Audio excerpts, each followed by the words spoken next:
Okay, I'd like to call us to order, please. Welcome to our special meeting this evening, and please join me if you'll take your seats. If you'll please take your seats and quiet down, we'll do the flag salute. Thank you. I pledge allegiance to the flag of the United States of America and to the republic for which it stands, one nation, under God, indivisible, with liberty and justice for all. Councilmember Stearns? Here. Mayor Pro Tem Wagner? Here. Councilmember Stackflip is running late. Councilmember Ingstrom is absent. Mayor Mortar? I'm here, thank you.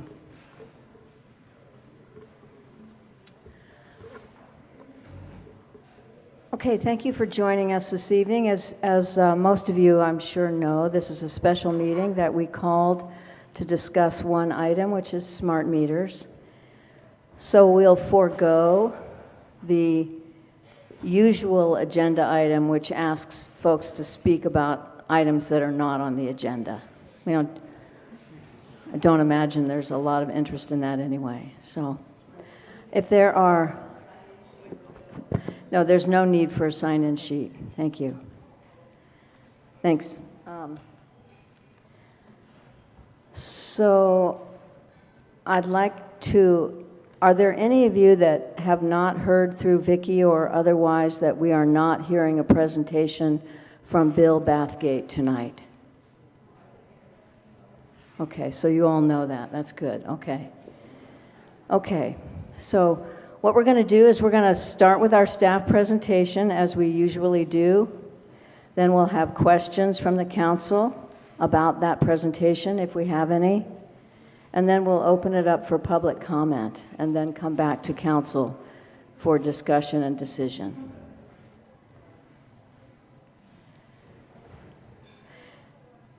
And this evening, I have notified Vicki, and hopefully most of you know this, that I'm limiting your comments to 2 minutes tonight because of the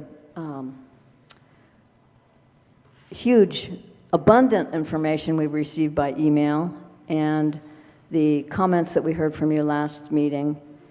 We're not anticipating there'll be a lot of new information this evening, but know that when it does become your turn, you'll have 2 minutes to speak.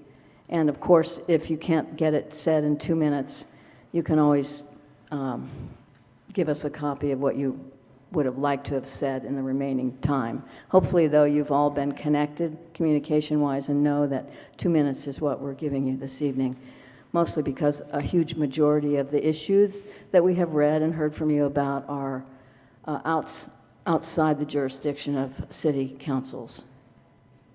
So, we'll proceed now. Bruce, would you like to share your staff report? Thank you, Mayor Mortar, members of the council.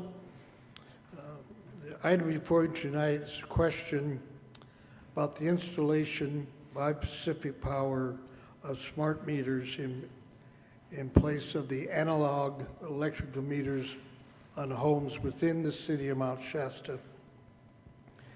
At your regular meeting of July 23rd, during the public comment period on non-agenda items, a significant number of members of the community spoke to this issue with great concern. The public basically expressed their concerns around the questions of the safety of these meters in terms of fire, and also the question of the safety of what is referred to as dirty electricity that could be generated by these smart meters. In support of their positions of opposition to the meters and their possible impact on the public, they have supplied staff with a list of cities throughout California that have previously addressed this issue and passed ordinances, resolutions, and letters regarding this issue.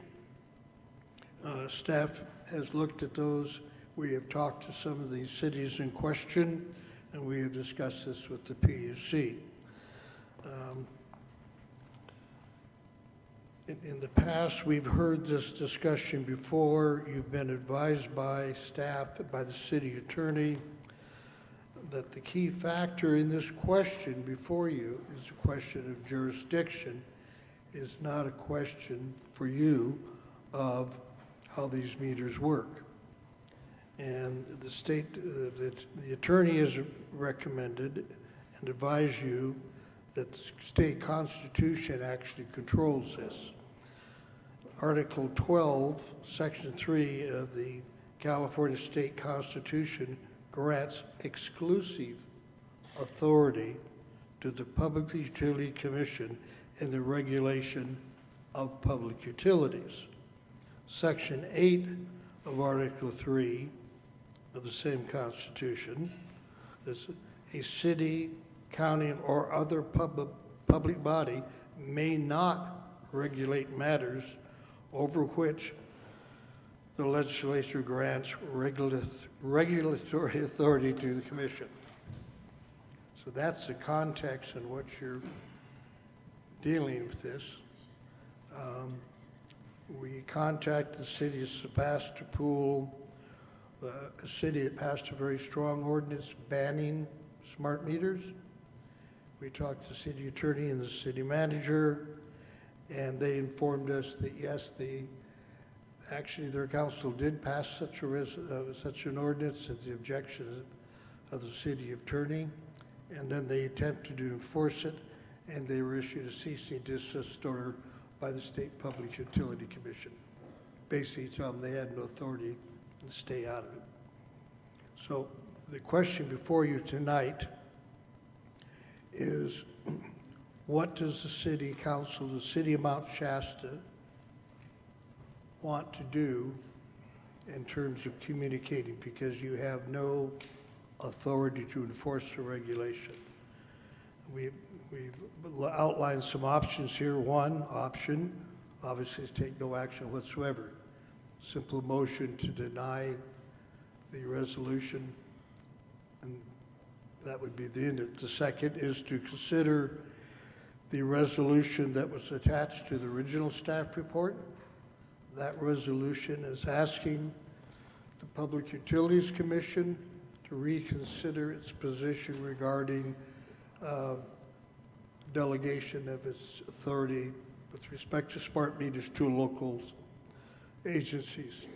A third resolution that we put together this afternoon, copies which are in the back for the public, and each council member has a copy thereof, is a resolution that requests the Public Utility Commission to consider granting a temporary moratorium, to enforce a temporary moratorium on the removal of analog and the installation of smart meters within the city of Mount Shasta until such time as the opt-out agreement that is contained and available to the public and the fees thereof are set by the commission, so the public can make a rational economic decision whether the opt-out agreement is in their favor.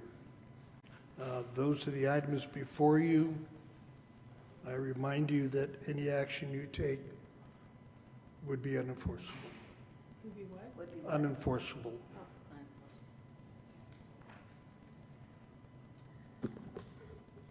Okay, Bruce, is that it? Thank you. Yes, I'm sorry, that concludes my Okay. report. Thank you. Questions or Just some requests? clarification questions. You said Article 12, Section 3 of the California State Constitution says that CPUC has exclusive authority for the Correct. utility, and then you had Article 3, Section 8, is that correct? Okay. That the public body may not regulate. Correct. Okay, thank you. Just wanted to be sure I got those numbers Yeah. right. Thanks.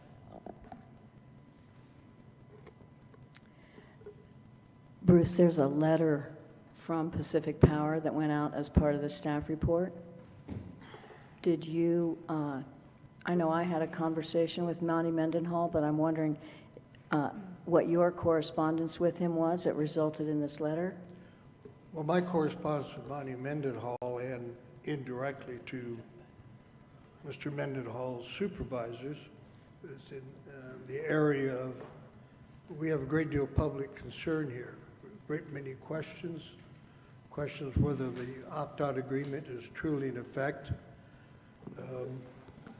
and has been properly communicated. Mr. Mendenhall assured me that there is an opt-out agreement in place, so the exact cost is not clear at this point in time. He also indicated that they have received requests from people to delay this process, to look at alternative meters. There are other meters made by the same Aclara company that does not have the same potential for what is referred to as dirty energy. And that they consider those are more expensive. And what we asked Bonnie and Pacific Power, would you consider an option that would allow the public to pay the difference in the meter cost if they chose to select the other meter? Would you consider stopping the installation of the meters until your opt-out agreement is decided by the PUC? And the answer to all of that was no. We bought the meters, we're installing the meters, and we're moving on. Pacific Power, as they've stated in their correspondence, came kind of late to this party. Smart meters have been installed around the country for the last 15 years. There were some initial issues with certain meters that came out of Canada. And Pacific Power at that time, their stated position is they took a wait and see look. They wanted to let this roll out. They feel now that they have enough information to move forward. They have the right meters and they've made their decision. So they're not open to any negotiations on this subject. Thank you. Other questions for Bruce? So Bruce, what I hear you saying is that having discussed the matter with Pacific Core, you do not think that there's anything that we can do locally to get Pacific Core's voluntary agreement on whether it is temporarily delaying the installation or the replacement of the analog meters with smart meters until people have enough information to know what it would cost for the ratepayer to opt out. Pacific Core refuses to allow ratepayers to basically pay the difference between their chosen smart meter and the other smart meter that would put out less dirty electricity. And I think the difference there is about $35 per meter. Is there a question of Bruce, Tim? Yes. Thank you for asking, Mayor. I was getting to my question. And that basically any action, any relief that citizens or ratepayers might get will have to be through other means, whether it's the CPUC or the California legislature. Correct. They have, once the PUC issues the final decision, there are appeal rights the public has. They have rights to appeal to the, I'm sorry, they have the right, once this Public Utility Commission issues its final order regarding the smart meters and the opt-out and the pricing, there are alternative available to the public through appeal processes. They have the right to take this to the legislature.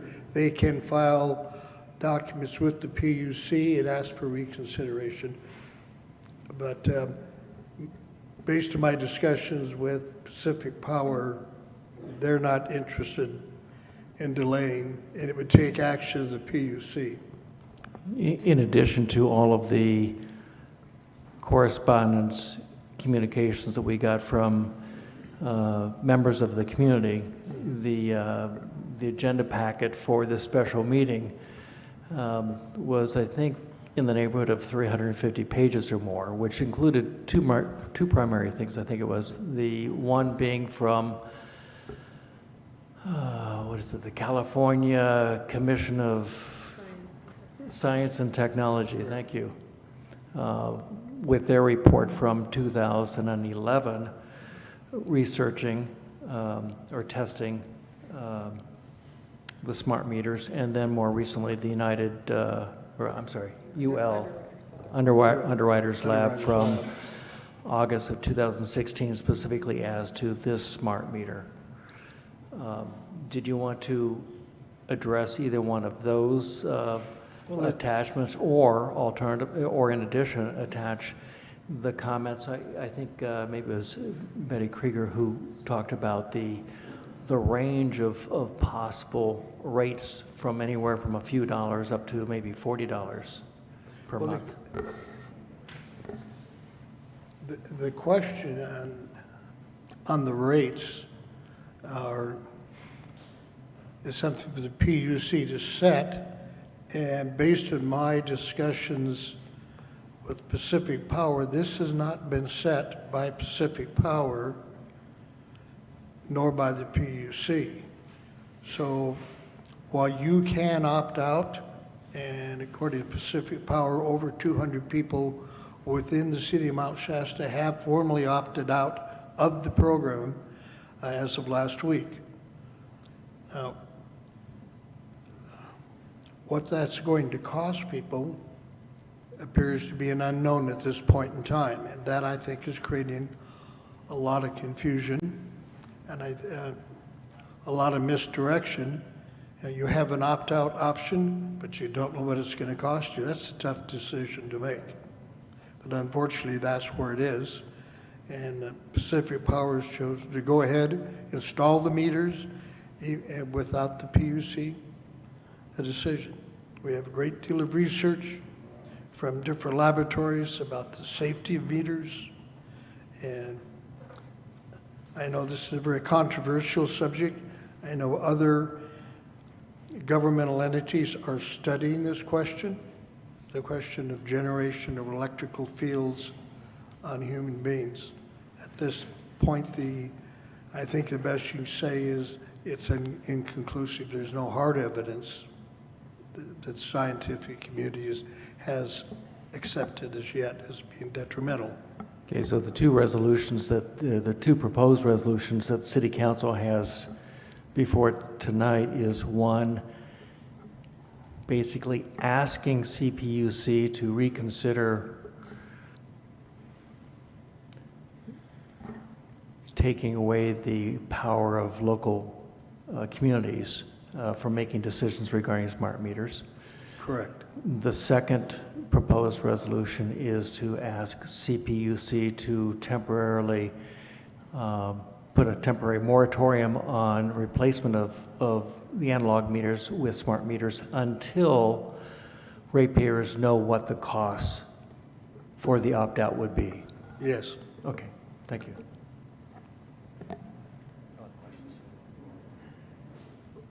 Any questions, John? Yeah, should we pass either one of those options just mentioned, just reviewed? Pacific Power, under the guidance of the CPUC, would find them not interesting, and they could continue with what they're doing, correct? Pacific Power said they will continue to install regardless of your actions, because your actions are basically ceremonial. Now, if you pass a resolution that asks the PUC to consider a moratorium, I see no indication they will take that under consideration, but they could. Now, whether the practicality of this, I guess you could pass the resolution, ask them to maybe put a moratorium in place. By the time they acted, if the information we have from Pacific Power is accurate, the meters will be installed and they'll be gone. So it becomes a moot point almost, unfortunately. Bruce, did you ask, or do we know when they project being finished with the installation of the meters in Mount Shasta? When they what? I'm sorry. When they project being finished with the installation of meters in Mount Shasta? As of last week, they said they were 2 weeks to completion. So I would assume towards the end of next week, first the week thereafter, if they stay on schedule, they will be completed and they'll be outside the city. Thank you. Other questions of Bruce? Did you have a chance to talk to him about his schedule that he has posted online versus the schedule that he's actually installing on? Because online it says that he's going to begin installing in August. And apparently he was early on this schedule. Did you talk to him about that? What he posted versus what? No, I asked him about their schedule, about their noticing to the public, because if you remember back some of our previous council meetings with Pacific Power, they said, before we do any installation in the city, there will be written notices to all the utility users. And it isn't clear if those notices went to everybody. I think you have the answer to that. And so they've changed their schedule, and it's more of what we have. We have an ongoing schedule for our entire system, and so we've made adjustments as we go. That was the answer. That was the conversation Correct. you had. So he's at liberty to adjust as he sees fit. Yeah.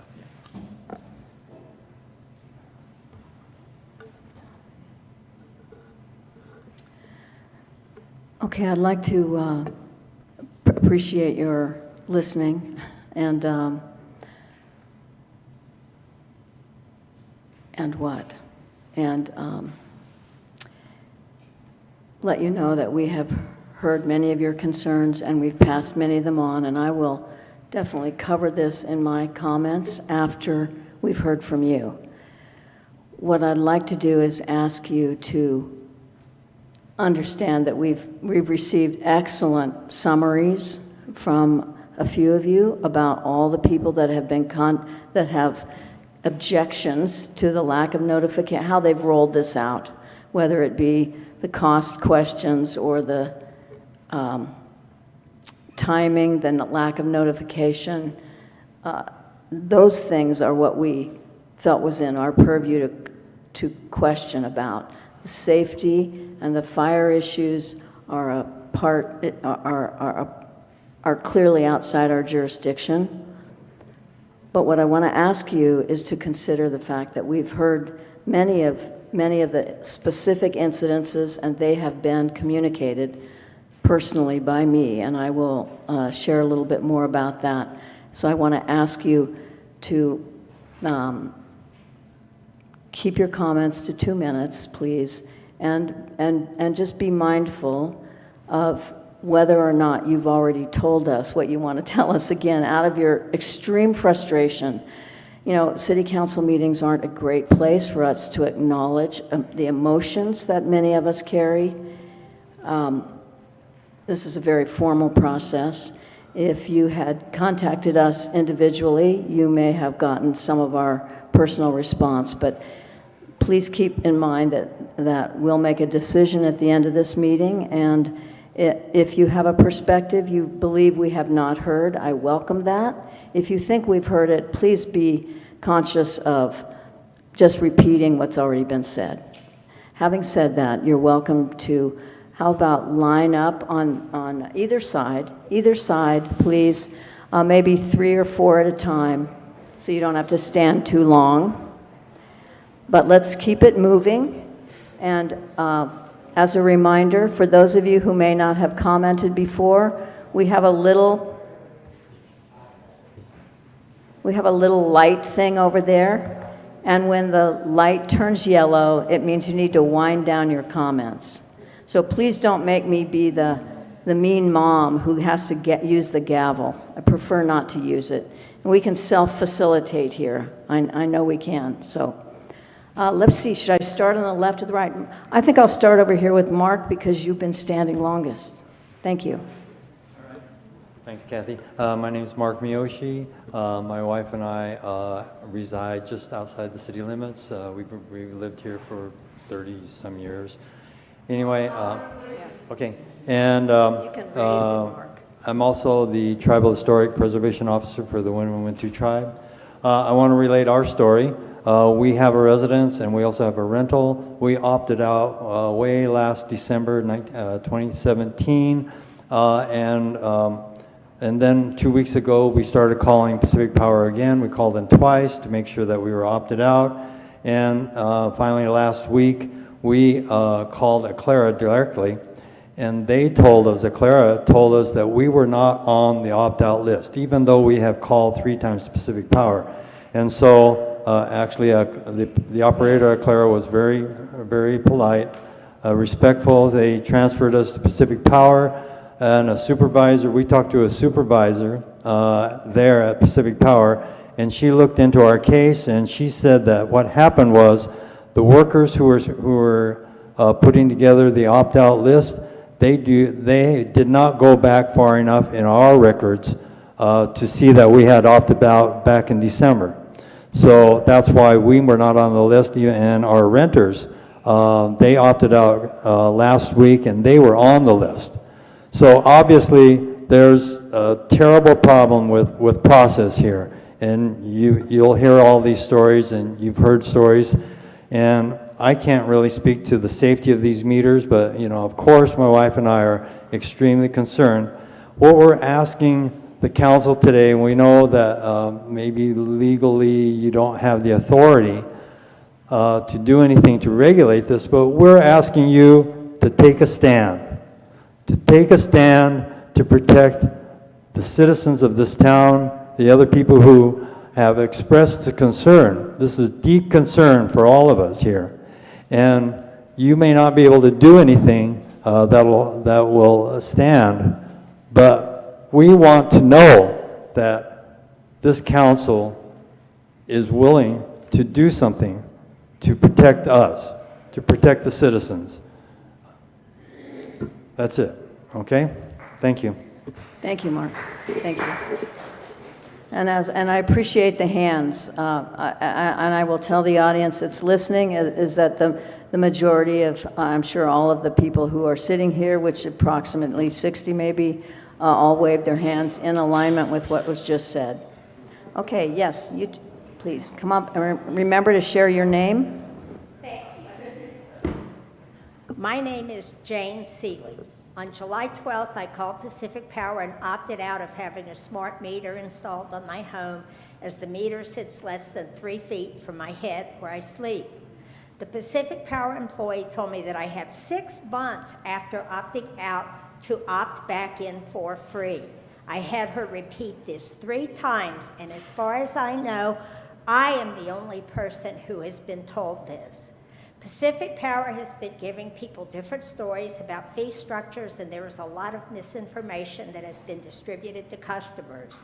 On July 24th, I was alerted by a neighbor that Aclara was in the neighborhood installing smart meters. She had opted out and caught the installer starting to change out her meter. They did not knock on her door. They tore the note she had posted off her meter, and luckily she was home and stopped him in time. After receiving her text, I jumped in my car and found the installer in his truck. I approached him and asked to check to see if I was on the opt-out list. He said, "We do not have an opt-out list." I then asked him, "How do you know where to install the meters?" He replied that he only has an install list. So I asked him to check to see if I was on the list. He picked up his cell phone and asked for my address and checked, and I was not on the install list, but all his lists were provided to him by his phone. So the installers do not have an opt-out list. They only have an install list. The next day I picked up my neighbor, and he was going to physical therapy. his meter was installed. They had not knocked on his door. He said, oh, that's why my power must have been out. To me, installing the meters before the Utilities Commission has set the fee seems like a very manipulative way to get the job done while threatening people with high fees, being inconsistent with their story, and not keeping accurate records. Thank you, Jane. Thank you. I'm sorry. Thank you very much. Yes, Melinda. Melinda Willie, Mount Shasta. Today in the San Francisco Chronicle, the title is it Time to Opt Out? The Chronicle is convening a conversation on September 17th with leading experts on the intersection of technology and society to discuss whether we can effectively opt out of technology and still lead meaningful and modern lives. I am very concerned. I feel it's unconscionable that our local leaders cannot participate in the safety of our community. I was in Santa Rosa with boots on the ground. I've worked on 3 fires in 6 months. It's wrong that the Constitution of California says that you can't intervene. I got a copy of the U.S. Constitution today because I had read something online that Mayor Mortar had said that she didn't want to cross up constitutional law. I haven't found anything in the U.S. Constitution that prohibits a local jurisdiction from protecting the people that elected it to serve them. I believe the U.S. Constitution trumps the California, I hate using that word now. I do believe the U.S. Constitution takes precedent over the California Constitution. And I used to trust all of the laws. I used to trust that they were here to protect us. I'm not believing that right now. We wanted Bill Bathgate to show a PowerPoint presentation today, and I understand that was rescinded last night or early this morning. And yet Monty Meventhal was able to do his presentation, and we weren't able to ask questions of that. And I had felt that we were going to have equal time, and Bill Bathgate was going to be our equal time. So that concerns me also. I will say I'm scared. I'm scared that we're being bullied by the corporations and by the utility companies. And today I stopped a Pacific Power person. They're now coming around, and now you've got to opt out of having chemicals put on your property because they want the plants around their poles to not have overgrowth. Melinda, thank you. This is Thanks another very thing much. we need to talk about because you have to opt out of 2 things now through Pacific Power. Thank you, Melinda, thank you. Sorry. I know it's not much time. Yes, sir.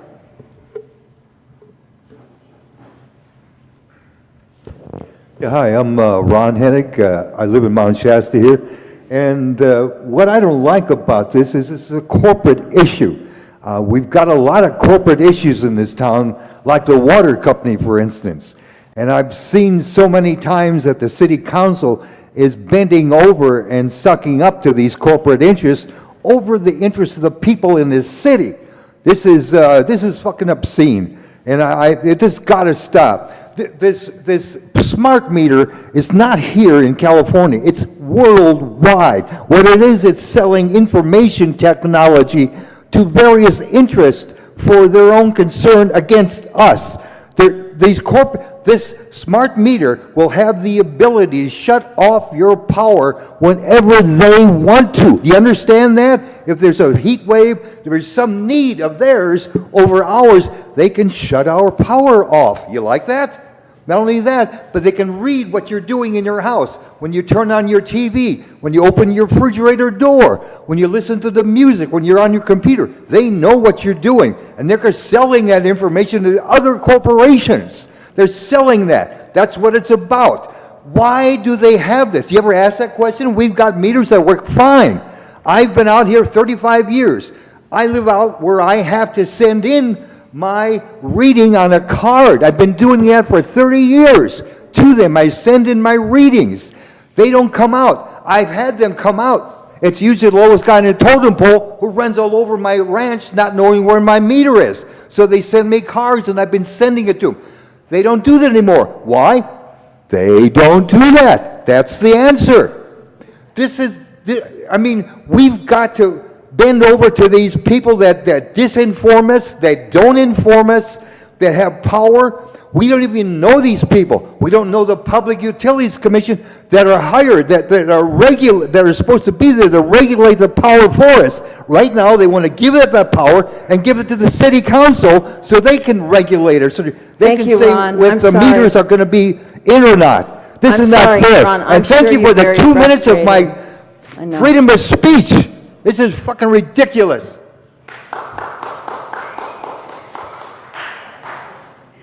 Yes. Hello, everyone. I'm Tara Gardner. I live in the unincorporated area of Mount Shasta, and for 25 years, my career is information technology, and more recently, internet technology. I like technology. I like it to be protective, permission-based, useful, and safe. I also like business and profit with integrity. I feel that it's easily possible to have all of this if we understand the risks and carefully, with wisdom, choose appropriately. Today, we now know the risks of 5G microwave communication technology in the 30 gigahertz range. The next wave of technology will be 6G and so on. And because it will be more cost-effective, this technology and many cell towers will be brought into our homes and built into our modems and incorporated onto our power poles, unless we decide that we would like something better for Mount Shasta and beyond. So exactly what are the intentions for Mount Shasta in regards to the Internet of Things? Are we planning to become a smart, wireless city? RF radiation and the Internet of Things is an equal opportunity health, financial, fire, privacy, and security problem with risks and consequences. So imagine this. Visit Mount Shasta, a sanctuary in the forest away from EMF smog. Enjoy our clean air and pure water, and know that we protect the airwaves too. It is truly a marketable proposition, and it is profitable. It is why I would vacation here, and it is why I would live here and bring my business here, and many others agree. To help birth our future plans, I recommend that we create a city government and citizen forum. The decisions that are being forced on us are fast-moving and complex. It is time for a new way to govern, together, free of blame and full of cooperation. Let's sit down and learn from each other, plan with each other, and build a future that will serve us all in healthy and prosperous ways. Thank you, Tara.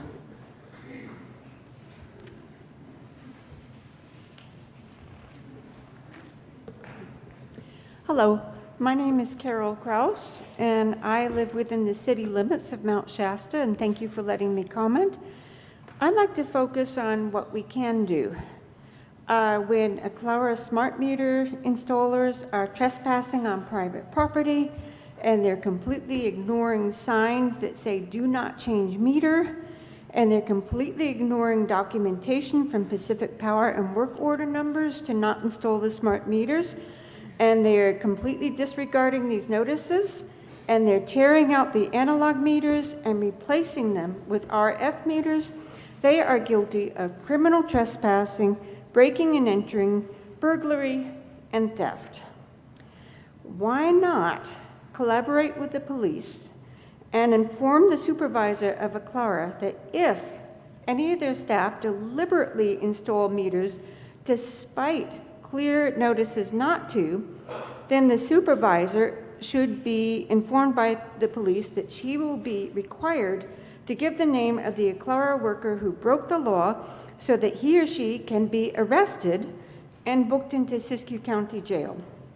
If she refuses to disclose the name, she can be arrested and charged with being an accessory to crime and booked into the county jail.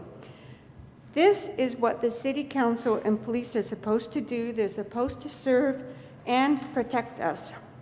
Those of us who are refusing the smart meters will have ample evidence of criminal tampering.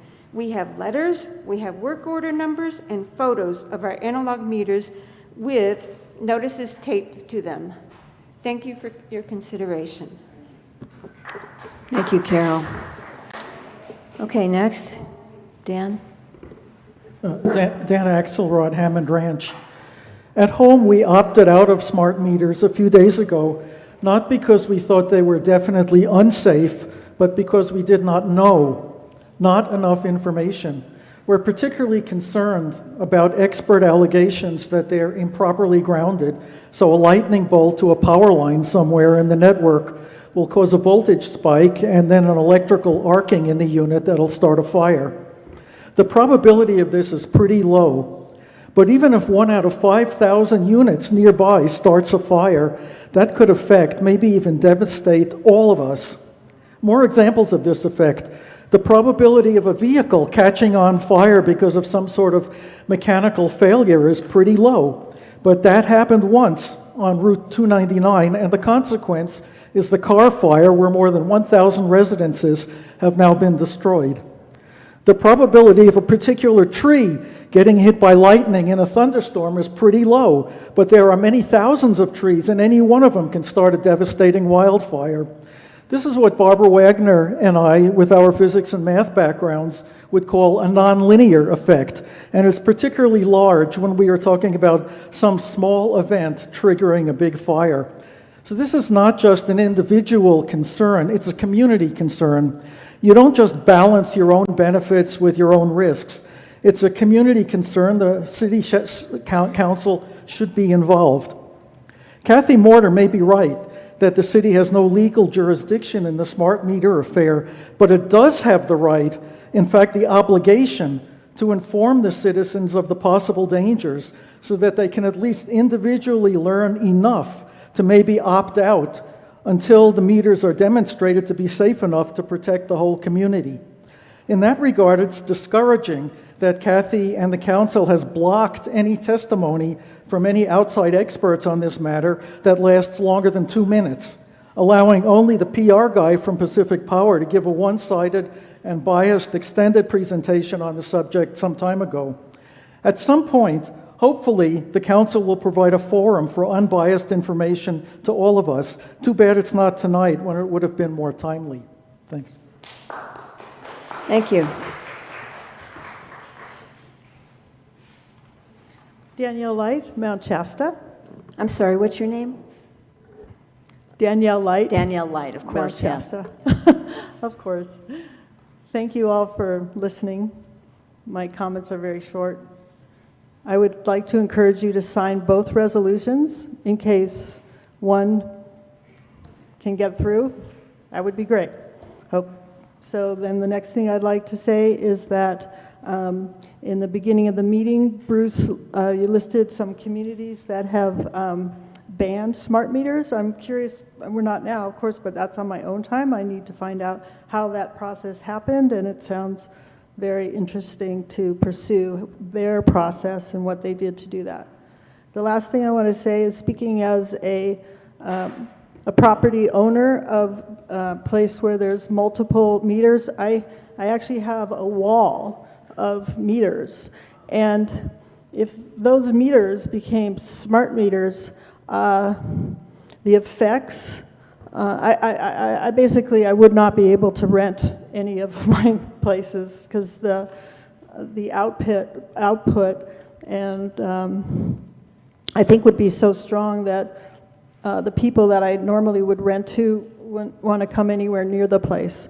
So again, thank you for listening, and I hope the best for all. Thank you. Thank you. Thank you, Danielle. Next. Penelope Larson, Mount Shasta. So Mount Shasta is a lovely community for families, for tourists, for spiritual people coming here. This is changing everything.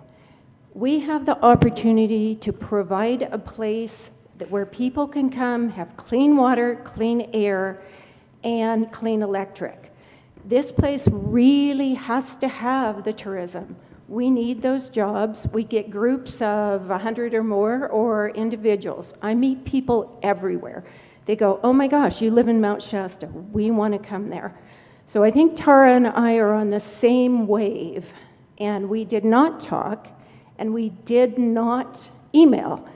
But we can change this community. We can have an area where it's just starting, but it's ecotourism, clean tourism, where areas are not affected by wires. Maybe you can't even use your smartphone, but people are looking for those places. So that is part of my feeling. I mean, okay, we have the Pacific Trail, and what does it say downstairs? Or right downtown? Where heaven meets earth. This is Mount Shasta. And another thing I would like to bring up is Sedona, Arizona has, I think it may have taken 3 years, but the city council was able to negotiate a deal of $5 a month and a $50 fee. I think there's no sunset on that, but $5 a month. So there's certain things that really concern me is I turn my internet and modem and everything off every night. With the smart meter, I will not be able to do that. I don't even know how they would be able to do electric work in the house when you can't turn it off. Thank you. Thank you very much. Next, please. My name is Linda Chartel. I'm a veteran of the... I'm sorry, I can't hear it. What was your name? My name is Linda Chartel. I'm a veteran of the Marine Corps, and I came here to this area to just come home and heal. And so, thank you. On July 31st, I spoke at length with somebody from Pacific Power, and she assured me that I would be on the opt-out list. She assured me that I had nothing to worry about. She even called a woman named Maria at Aclara and called me back and said, you're good to go, you have nothing to worry about, they're not going to come to your house and swap out a smart meter, and they're not even in your neighborhood, so don't worry, have a nice day. So the next day, yesterday, a man from Aclara showed up at my house, and I walked out there and I said, hi, are you here to change out the smart meter and install one? And he said, oh yeah. And I said, oh, that's interesting. I said, I need you to check your list for your route because I am on the opt-out list. You can see there's a sign on that meter. I said, if I wasn't home and I didn't come out here, would you have swapped out that meter and changed it? He said, yeah. Oh yeah, absolutely. So I said, okay. I said, what address do you have? And he fumbled around his phone, you know, like he got his hand caught in the cookie jar, because he did. He had the same numbers, but the wrong street. He didn't care. He was just making a beeline to get over there and sneak and swap out that meter, even though the garage door was open. And we did startle him, my friend and I, who's another veteran, when we walked out there and said, hey, what are you doing?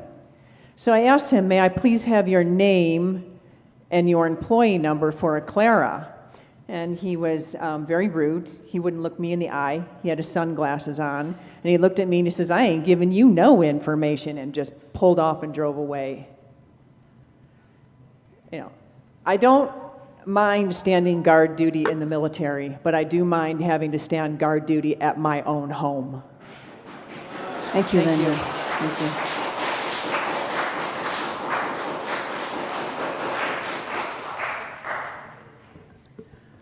Betty Krieger, you have my comments, but I would like to offer some additional different ones. First of all, I really appreciate you considering the first resolution, and I would encourage you to adopt that. I would also like to ask, myself and others, to encourage the other 47, I believe it was, council who adopted ordinances with regard to moratoriums prior to the 2014 regulation by the CPUC saying you can't do that, to also come together with you and go to the legislature of the state of California and ask them to please change this. They can do it because the CPUC reports to the legislature. The Pacific Power's website says, we will send a postcard, we will send you a letter, we will make a reminder call, we will knock on your door to let you know we are there, We will perform the installation. We will leave a door hanger if you're not there. Most of the time, as you've heard, this has not happened. So I want to address that. I would like to address one thing. I will send you a correspondence that I had with Melissa Nottingham, but I will read her last statement to me just later today. I think I have some answers on the opt-outs and the installers coming to the door. Recently, we received an influx of opt-out requests from Mount Shasta area. To keep up with the requests, the company has decided more resources to inputting the day's opt-out requests in the installer's laptops so the information is available in the morning. This should greatly reduce the likelihood of any delays between the customer's request and the installer's schedule. May I continue with this? Betty, This is just from Melissa. so what I understand you saying is that you got some information that said that they've now improved their communication with their installers and it should be improved. They should comply. Basically, yes, and she looks forward to working with me on this in the future. I will send you this information. I hope that this is actually taking place now because it's been a big brouhaha. Yeah, thank you for your hard work on it. Thank you. Yes, sir. City Council members, my name is James Corcoran of Lake Shastina. On the last day of July, smart meters were installed in my neighborhood with only a few days' notice, not even enough time to research the matter, and our association meeting to discuss it is coming up August 8th. I would hope that the citizens of Siskiyou County remember what Pacific Power has done to us. I think it's deplorable.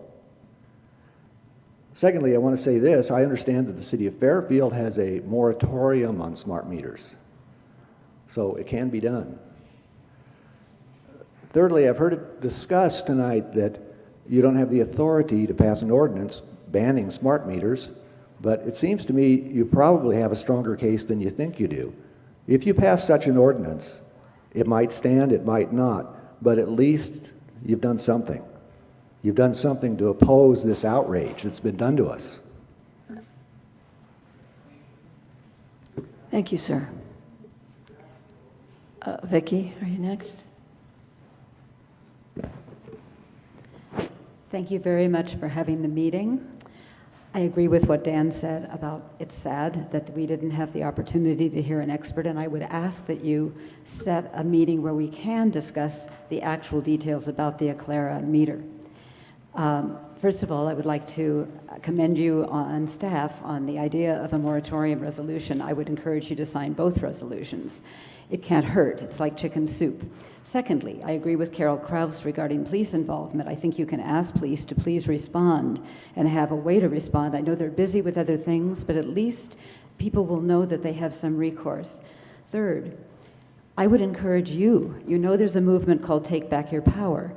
I would encourage you to take back your power. There is the power of the franchise. Today I collected information from the cities of Wairika, the county of Siskiyou, and Muriel, and apparently you get somewhere between, I don't know, $30,000 or $50,000 a year, which is our money from what we pay as ratepayers to Pacific Power. You're only getting 1%, whereas the city of Wairika gets 2.5%, this county gets 2%. This agreement was negotiated 3 days after Kennedy was shot. In 1963, it's time to revisit that franchise agreement. You have control over the pesticide.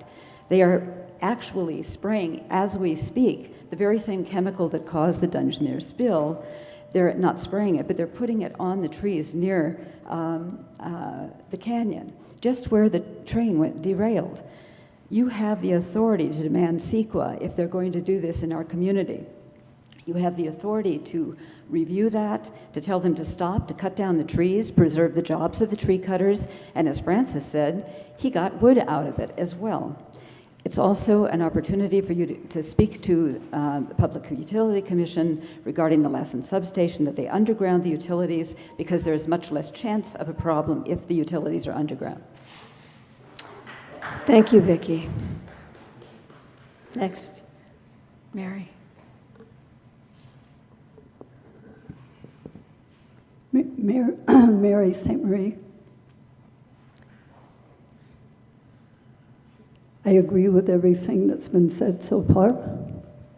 Thank you for the opportunity to have our little meager 2 minutes. I'm going to begin by expanding the face of the idea of the resolution, which I didn't know that was going to be shared tonight, so I'll share. And I'm going to begin with what's going to sound like I'm being very elementary and kindergarten and obvious, because I think that needs to be said. Okay, we know we have ordinances in communities. We have noise ordinances so that we don't have disturbance of the peace. We have air pollution. Mary, we're having trouble hearing you, and I'm not sure why. Maybe step back. Okay, usually I'm asked to step forward, so I tried to go forward. So we have air pollution ordinances so that we can have pure air. We have water ordinances so that we can drink pure water. So sometimes society and industry and technology create something new. And because of that, every community in the world needs something new. So we're in that time. We are fully in that time of needing new ordinances and new resolutions. And apparently, the FCC will not allow us to do an airwave ordinance, but I'm proposing an airwave resolution. Physicists and scientists have been educating the general public for a long time that there is invisible energy. It's known that we live not only in a thought wave universe, but we live in a light wave universe. It's known that that's how TVs, Western Union phones, cell phones, etc. work. It is also known that there are frequencies that are sent out on airwaves that are detrimental and harmful to animals, plants and animals, for anyone who cares to do the research. I lost a little bit of time because of being too close, so can I continue a tiny bit? So you're suggesting that we consider an airwave ordinance, Mary? An Yes, an airwave thank you. So resolution. your time is up. Please, please allow me to give everybody fair time. Thank you. Next, please. Hi there, my name is Keegan. I live here in Mount Shasta. Contrary to what you may think, I like the idea of smart meters. It's a wonderful concept. However, what I don't like is the lack of safety protocols, the lack of listening to people's outcries, the fires that they've started. People have made YouTube videos and social media expressing their dislike about these meters and how they can't even, once their house is burned down, they have to get another smart meter put on, and they don't want it, but they have to. It feels almost like I can choose whether I can buy a cell phone or not, if I want that kind of radiation, or if I want to put it up to my head or use this. I have that option. But with these smart meters, we aren't given that option. I have something here from lessemf.com, which negates 99.9% of all microwave transmissions out of your device. If this exists for cell phones, then it can exist for smart meters. The fact that it isn't being implemented shocks me. Thank you, Keegan. Thank you. Yes, ma'am.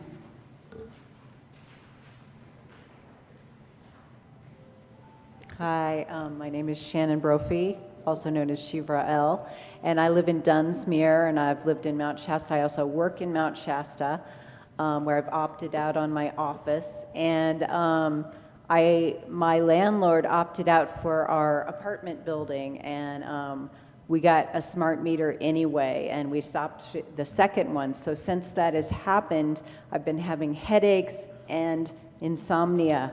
And I have experience from smart meters from when I lived in Maine more than 4 years ago. And I had that smart meter taken out too because I had insomnia then. There's a class action lawsuit in Maine about overpricing with the smart meters, and there are other ones. There's another one in Northern California. And what they do is they make it so that if you use power in the middle of the night when nobody else wants to use it, get up and do your vacuuming, you'll save money. So everybody's basically going to get screwed by the cost that'll come from these smart meters, whether they have them or not.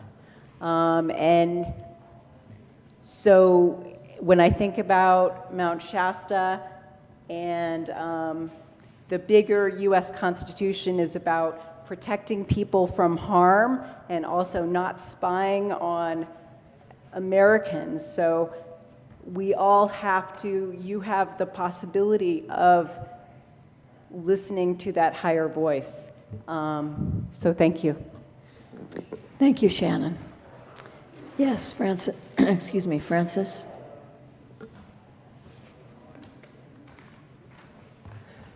Francis Mangels, Mount Shasta resident. I urge the council to vote for both resolutions, particularly the moratorium. I told you about my encounter with the meter installer. I threatened him with a lawsuit if he tried to set foot on my property again. He just kind of shrugged, and I said, am I on your opt-out list? And he looked at it and said, well, yeah, you are. Okay, thank you very much. That was nice of him.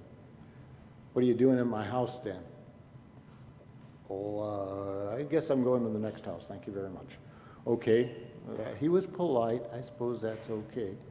But again, you know, I'm getting these mixed messages and everything from Pacific Power too.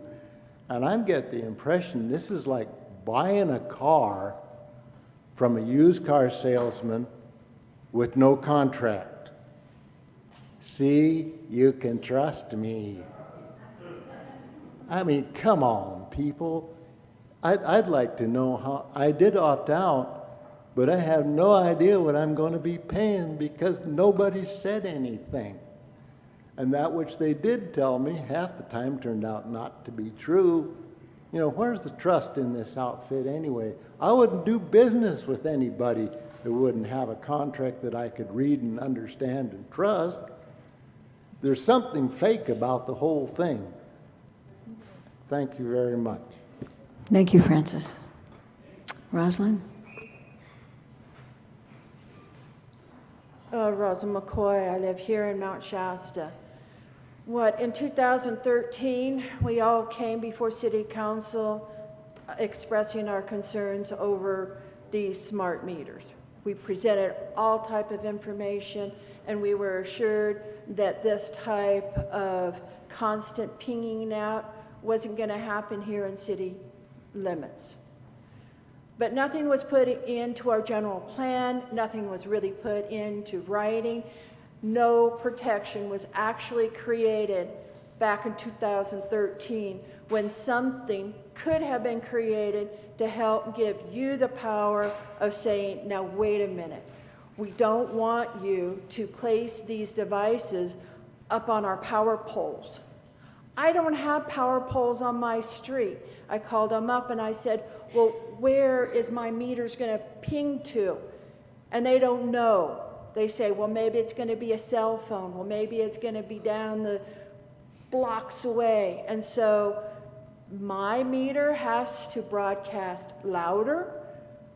It is so many unknowns that at least you could do a moratorium on it and get all of the information so we, the citizens, can make an informed decision rather than shoving this down our throats, saying you don't have any ability to stop it.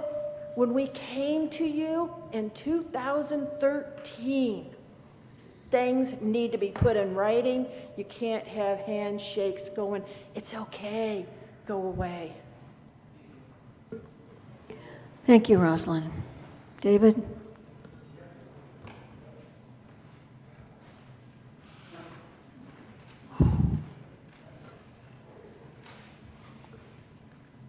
I'm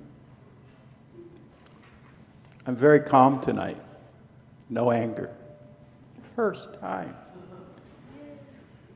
15 years in Mount Shasta. I want to share a story. I was at the Ashland Co-op a couple of weeks ago. I had to go up there to survive for health reasons and to save money. I met a guy that I've known for years. I didn't meet him, I've known him for years. He's in the bulk food department. He shared a personal story. I think it's very appropriate tonight. He has 4 children. He said he took them to the Oregon Country Fair. And his 7-year-old, there was a game, he spun the wheel. And it stopped on, why are we here? And this 7-year-old said, to love one another.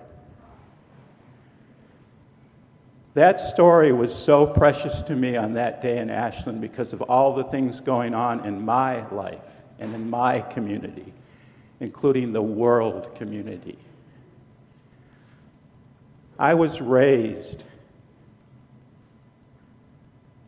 to be morally responsible, to love one another.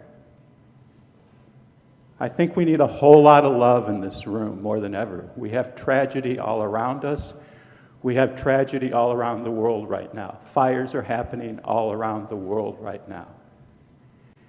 Brigadier General Jones, Charles Jones, warned us over a year ago of the huge forest fires.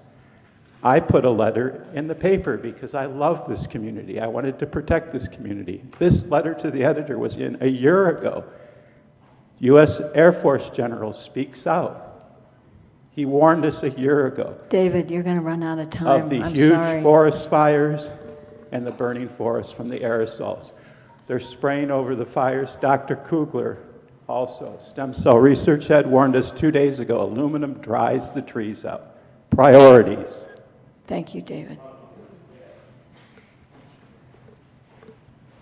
My name is Janine Michelson. I live here in Mount Shasta. Can you lower the thing a bit? My name is Janine Michelson. I live here in Mount Shasta. I've been caring for my husband, who I've been separated from this last year, entire year, because he's had cancer. We're doing the alternative route, and he's doing quite well. We opted out. Fortunately, we were home, and his meter is right next to the meter in the back, which was, they didn't opt out. There's someone in the process of moving in, and they didn't have the opportunity. I'm going to just cut to the chase here. I feel like we're going through the motions. I came here late tonight because I was watching a video by Deborah Traveris from Santa Rosa. I don't know how many people here are aware of her. This video was made, she's in Santa Rosa, was made prior to the fires. Since then, she's been even more vocal. I highly recommend that everybody in this room watch that video. Her website is silent, or I guess what she was referring to is Silent Weapons Crime. Silent weapons. Silent weapons crime, referring to the smart meters, as well as cell towers and other things. She didn't get into all of that, but she definitely did the smart meters. And she also noted that the city council people are paid by corporations, as are the police department and the fire departments. Now, if that is true, are we going through the motions here, or are you honestly considering what everyone is sharing today? That's my question to you. Thank you. Thank you, Janine. I'd be happy to talk to you afterwards. Yes. Stopthecrime.net. Thank you. Yes. Good evening. My name is Louise Gliotto, and I don't live in Mount Shasta. I live in Wairika, and I'm here tonight to support all my Mount Shasta friends who are fighting the smart meters, and I'm also here to practice because I'm going to go before the Wairika City Council and do the same thing. I'm going to say something different tonight. I'm going to say, don't sign the resolutions. And the reason I'm saying that is resolutions have no teeth in them. I'm saying do an ordinance. And I know for a fact that Fairfax has done an ordinance against the installation of smart meters, and so is Sebastopol. So if they have found a way, then you can find a way to do that. Also, I want to tell you that I have been investigating about the fires, and the fires is not my only issue with these smart meters. But I don't know if any of you know here in this room that the insurance, that the PG&E and Pacific Power right now is lobbying our legislators right now to pass a law to make them exempt from any liability that any kind of thing that these meters cause. Now, this reminds me exactly what Big Pharma did when they asked our Congress to make them exempt from any liability from damages or death from vaccines. They got a law passed, they're not exempt. And even though if their project is faulty, they're still exempt from having to take care of damages or death from vaccines. And this is exactly what the utility companies are doing that now. You can look that up. It's factual. It was in the paper. This is what they're doing. So not only are you going to have your privacy violated, your information, your data sharing will be shared with third party, your health risk, and the fact that you're at great risk for fires. And I can tell you that in Stockton, California, 2 years ago, smart meters exploded because somebody hit a pole. 5,000 people lost their energy. Their smart meters caught fire. Their houses caught fire, and their plugs inside their homes were black, and they lost their utilities. Thank you. Thank you, Louise. Janine?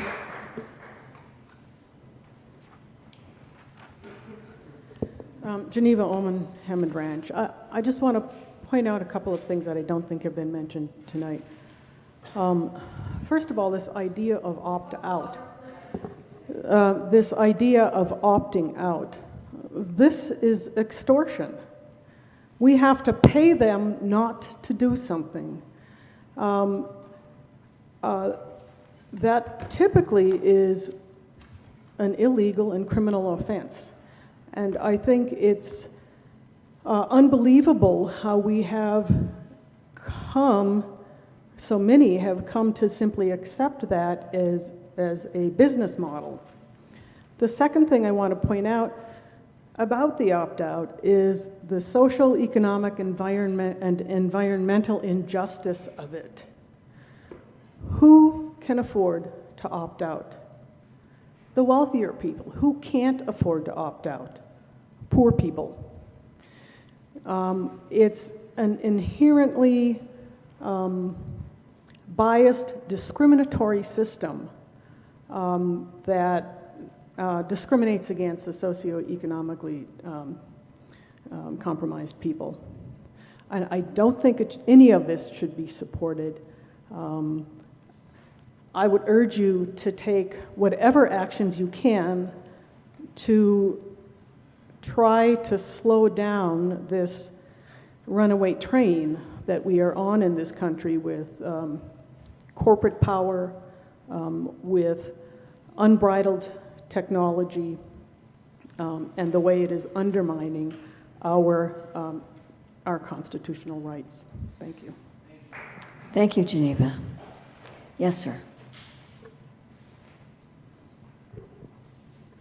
Ron Hammer is my name, Mount Shasta. I want to thank you for the opportunity to speak to the council members here. It's an opportunity which here you have to make a decision. And the citizenry here has presented their attitude of desires. And of course, you have the two choices. Either we support what's been presented today, or we support what the power company wants, and that's to put the meters in. And you might say, well, also, we're a segment of the population that, as you've been presented with, the values of not having the meters. And you might say, well, wait a minute, there's other people that aren't here, that aren't being represented, and council members, we got to represent them. But what do they want? Well, no one spoke as to the value and why we should have the meters here. They've all said why we shouldn't. The people that aren't here, that sit and watching TV, there are two classes. There are people that don't want the meters, and the other class is that they want the meters. No, it's the people that are indifferent about the meters. They feel that they've been abused. They have no choice, no solution, no opportunity to exercise their power. They act and respond like a spouse that's been abused by their partner. by government today. And that's, you know, nationwide, it's an atrocity how people feel so disempowered by the elected officials and the bureaucrats. And the opportunity here, it hasn't been proven that the smart meters don't cause ill health. You might say, well, we've got a study here. Well, that's a tobacco study. What was it, 30 years, 40 years, the tobacco industry stayed off the situation that there's no evidence of cancer by smoking. It's the same thing if you're taking some article from the Thank you, Ron. power I'm companies' sorry. benefit. I Anyway, think we thank you for understand your time. point. Thank you, as well said. Thank you.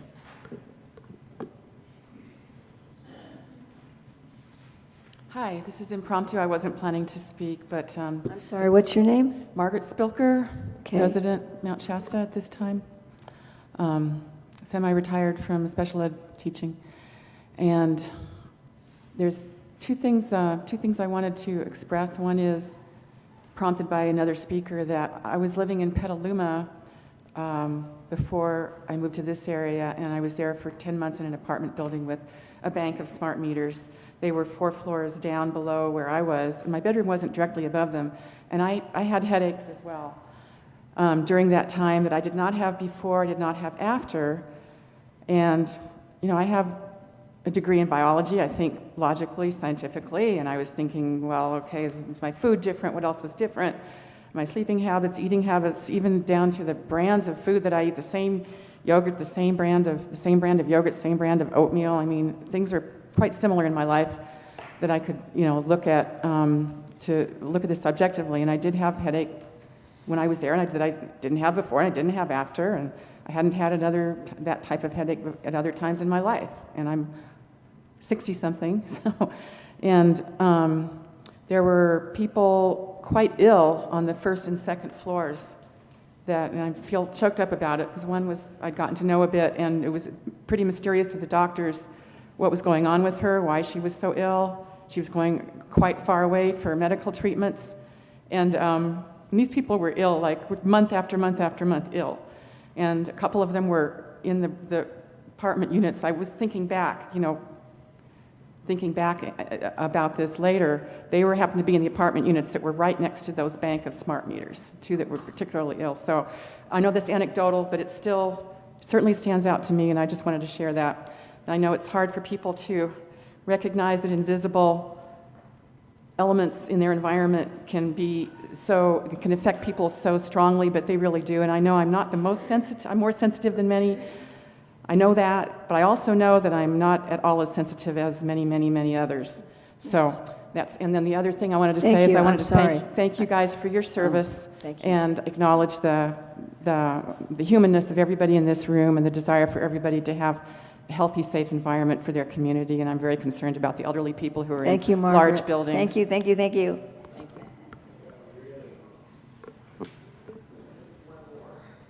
The last but not the least.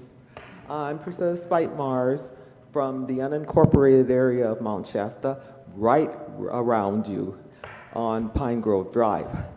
I just had a lovely smart meter installed at my place, much the same scenario as you heard, so I won't go through all of that. We live very close to a very inspirational mountain. I like to say, as a former systems engineer for IBM for some 30 years, that I have believed after this that nothing is coincidental. I had a flurry of these guys floating around in their white cars and all up and down the street. My niece took pictures of them, and I want to tell you, nothing is a coincidence. We've got fires here. We've got a circuit board that will literally explode in the middle of wiring, in the middle of a fire season, when the surge protectors should have been implemented in them, much like they were in the analog devices. And I want to tell you, none of this is a coincidence. Let Mount Shasta talk to you.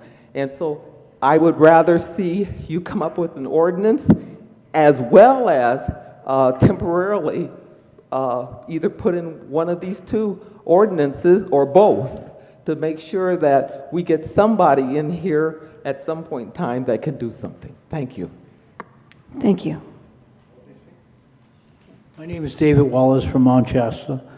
I didn't really have much prepared, but I was just thinking of, even if there was a company that wanted to give us something we all agree with that was environmentally sound, the element of forcing you to do something, it just doesn't jive. I mean, forcing you to have it. I mean, there's a non-aggressive principle that's similar to the golden rule on the internet and different places you can find it. It's basically, government or people or groups shall not initiate force on a person or his or her property. So it's just a step in the right direction for government and even corporations someday to obey a similar thing, you know? If they have a great product, then they can market and wow, we want it, it's great. But the way they're going about, they came to where I'm staying, knocked on the door. I said, what's up? He says, well, I'm going to put a smart meter. I says, we don't want one here. And, you know, he was nice about it. He left. Whether I think I have to go through other things to stop it permanently. But anyways, the basic thing was about forcing people to do things against their will. Thank you. Thank you, David. Okay, seeing no other comments, I'd like to open it up for council discussion. Thank you very much, folks, for your... I can't hear you.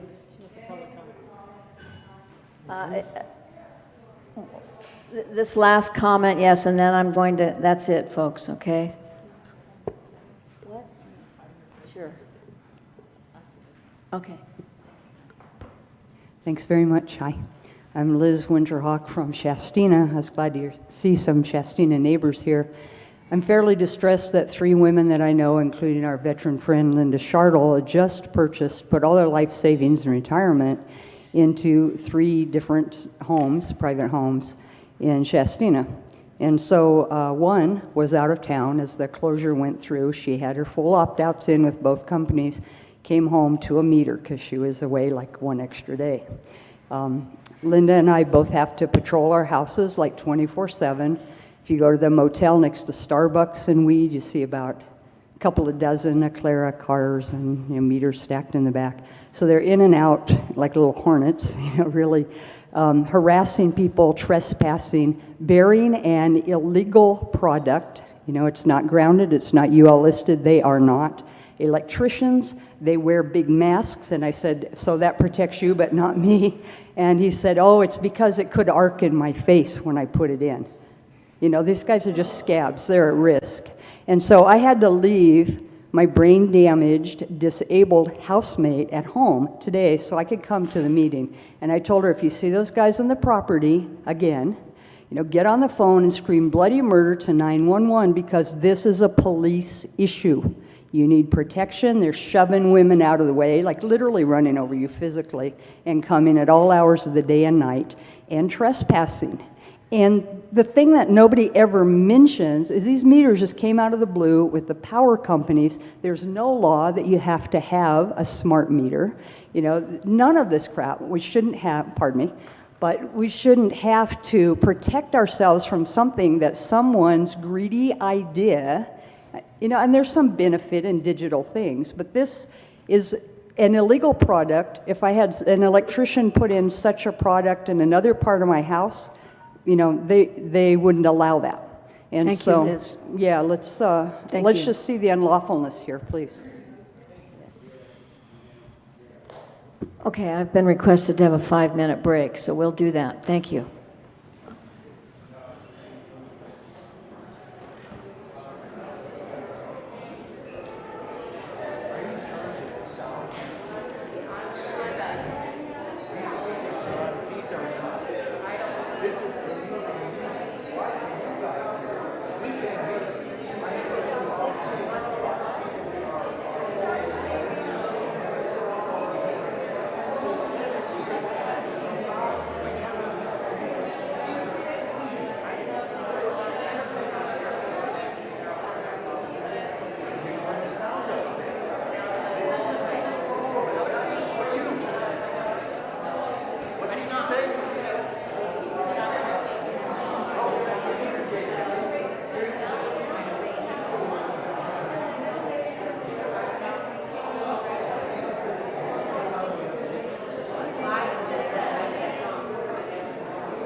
wires. Oh, you mean there are wires after that?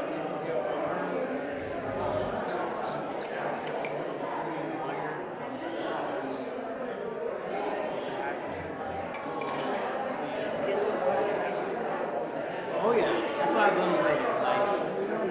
I sold a new account.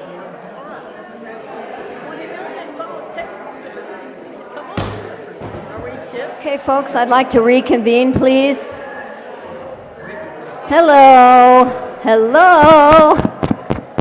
Let's reconvene. Thank you. I appreciate if you take your seats. Can you turn the sound up, please? It is up. It's up all the way. Why don't you turn on these speakers? This woman doesn't know how to operate this. Yes, she does. Sir, this is uncalled for. We have worked and worked and worked on this. Can she turn on these speakers, sir? They're not on. Ron, would you please take a seat with the rest of the people?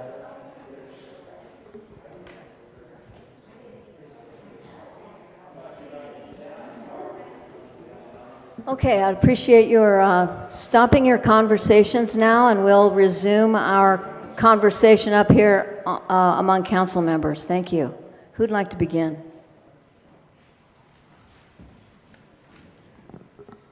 I'm willing to. So I heard a lot of comments and concerns that, frankly, I can relate to. The day that we had our most recent council meeting, I went to my home and found a little tag on my door saying a smart meter had been installed. So I was notified after the fact. Like some of you, I do support both resolutions, and I hope that we will pass both resolutions tonight. The resolutions, if we pass them tonight, aren't binding. They don't compel the California Public Utilities Commission to do anything. They're simply an expression of our concern. For those of you who commented tonight and live outside city limits, at least one of you lives in city limits of Wairika. It sounds like others live in the unincorporated areas. If the Board of Supervisors pass similar resolutions, if Wairika passed similar resolutions, it might have a cumulative effect or not. Again, CPUC is not required to listen to us. I agree that the state legislature listens a great deal to corporations who give our state representatives a great deal of money, just as our congressman also listens to corporations and receives a great deal of money from special interests.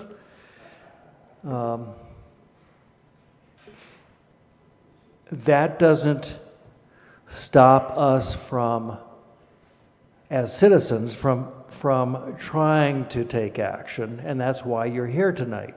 That's why you showed up at the most recent meeting. That's why if 50 or 60 of you went down to California PUC, whether that's in Sacramento or San Francisco, wherever they might be meeting, and expressed the same concerns to them that you expressed to us, it might have an impact. And if 50 or 60 people from Wairika, from other areas of the state, went there and packed the meeting with 300 or 400 people, it might have some impact. Or not. But it doesn't hurt to try. I heard someone talk about love tonight, and There's a old saying that the opposite of love is not hate. The opposite of love is indifference. Thank you for not being indifferent.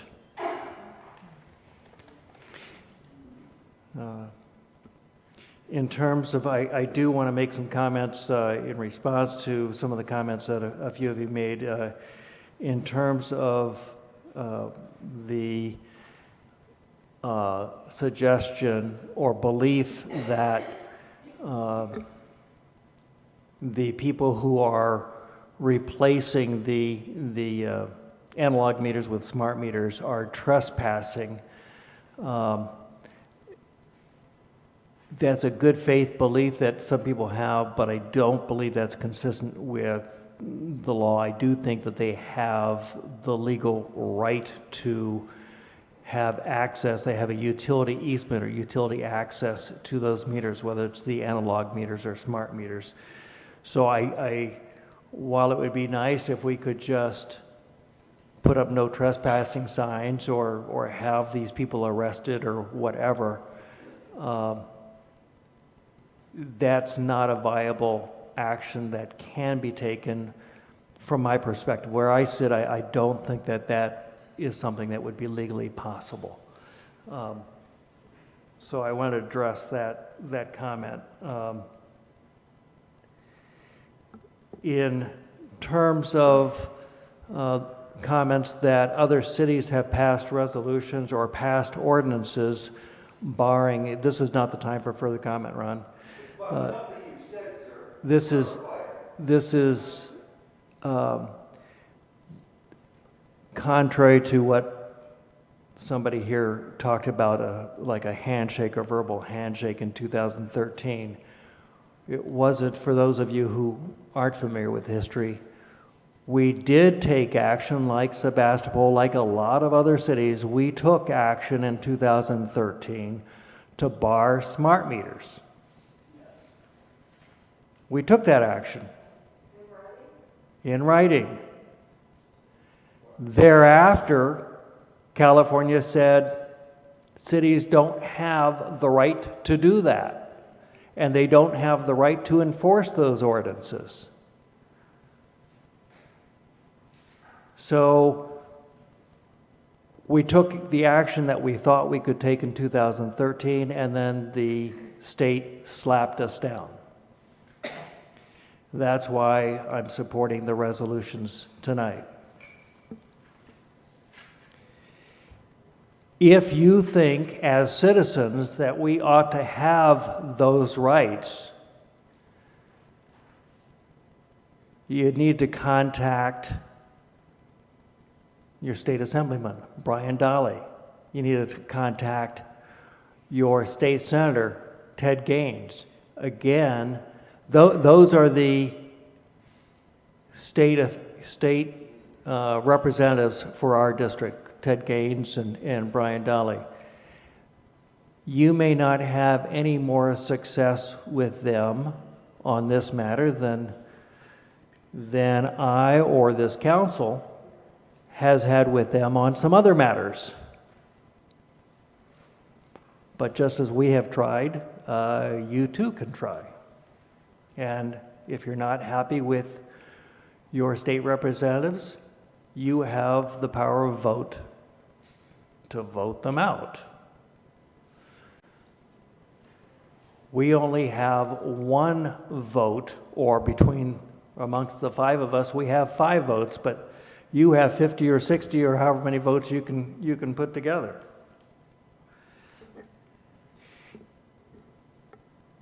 If you don't like what Congress enacted,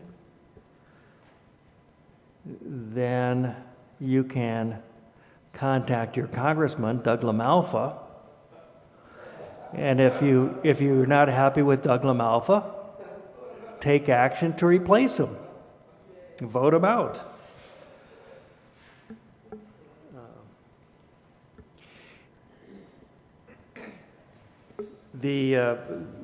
I heard tonight that Pacific Power projects that it'll be finished with the replacement of the smart meters, or replacement of the analog meters with smart meters in the next 2 weeks.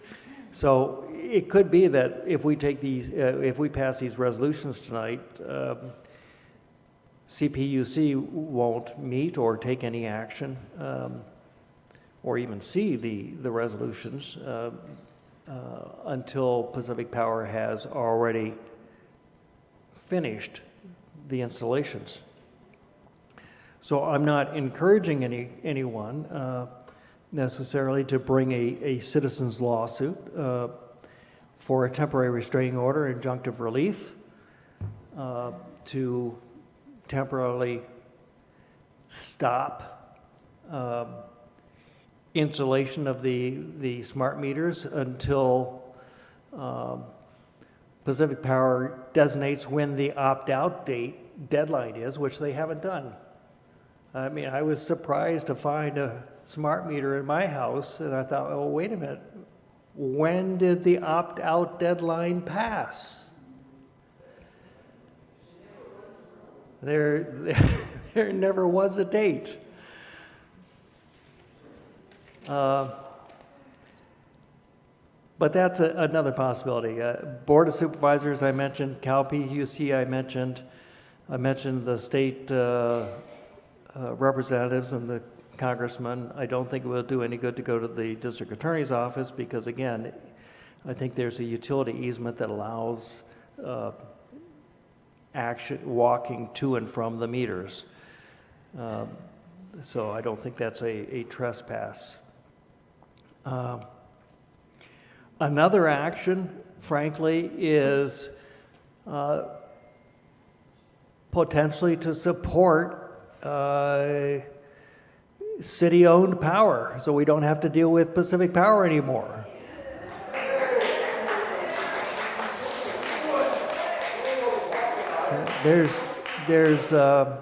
And another action still would be for those of you who own your homes, install solar meters and get off the Pacific Power grid.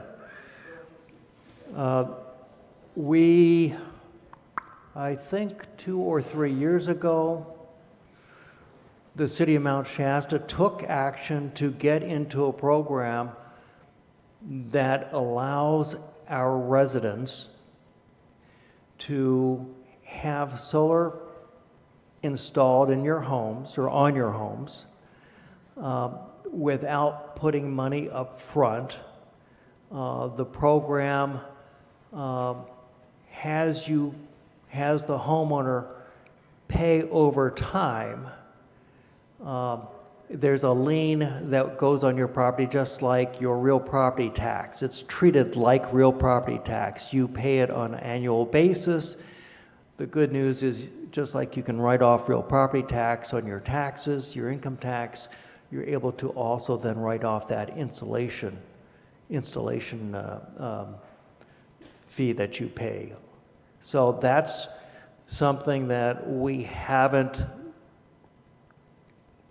continued to inform citizens about on an ongoing basis, but it's a program that exists that the city of Mount Shasta made possible for you.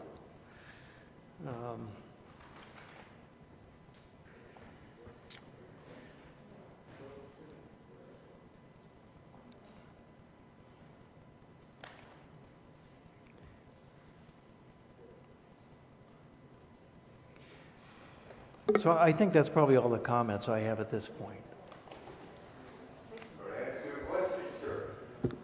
No, I'm sorry, Ron. That isn't part of the process.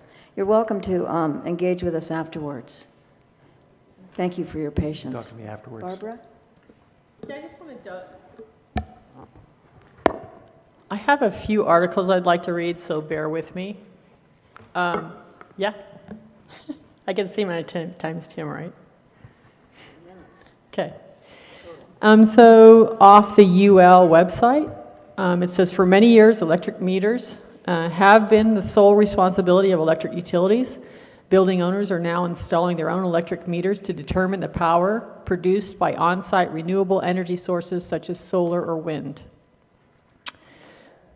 The idea behind smart meters is simple. Let technology help conserve energy and lower energy costs. Smart meters represent a new way of managing power, one that enables a two-way data and energy exchange. With smart meters, devices can be set to power on when demand for power is low. For consumers, smart meters mean more control over how energy is used, allowing them to take advantage of off-peak decreased utility rate structures. For utilities, smart meters allow for remote reading, monitoring of load control, and other important functions. So that's on the UL website. Over at the World Health Organization's site, they have an international EMF project, which investigates health effects of electromagnetic fields and advises national authorities on EMF radiation protection. So the International EMF Project has been established to assess the health and environmental effects of exposure to static and time-varying electric and magnetic... Oh, am I going too fast?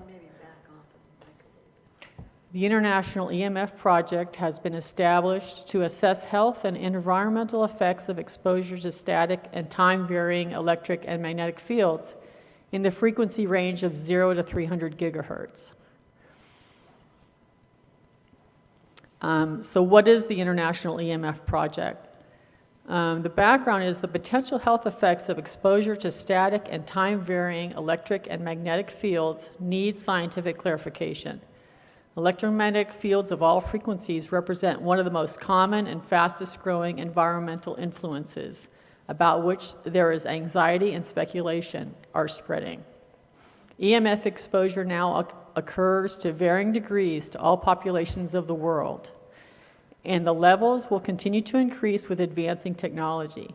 Thus, even a small health consequence from EMF exposure could have a major public health impact. So the International Workshop on EMF hypersensitivity took place from October 25th to 27th in 2004. Sensitivity to EMF has been given the general name electromagnetic hypersensitivity, or EHS.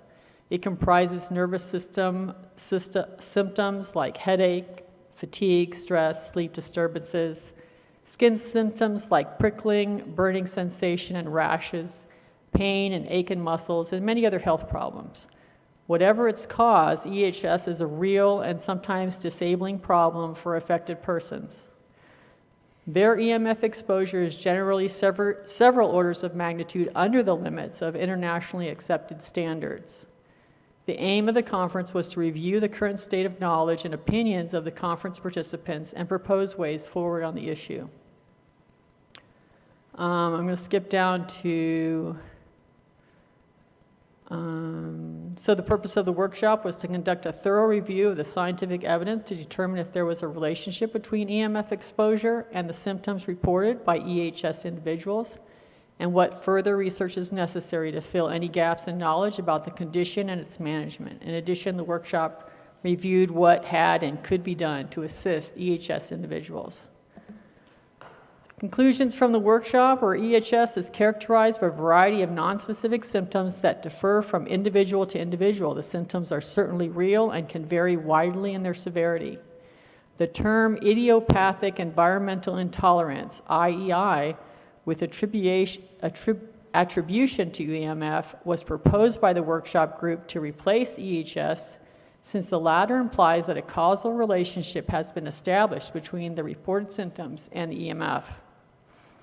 Idiopathic is relating to and denoting any disease or condition that arises spontaneously or for which the cause is unknown. IEI has been described as an acquired disorder with multiple recurrent symptoms.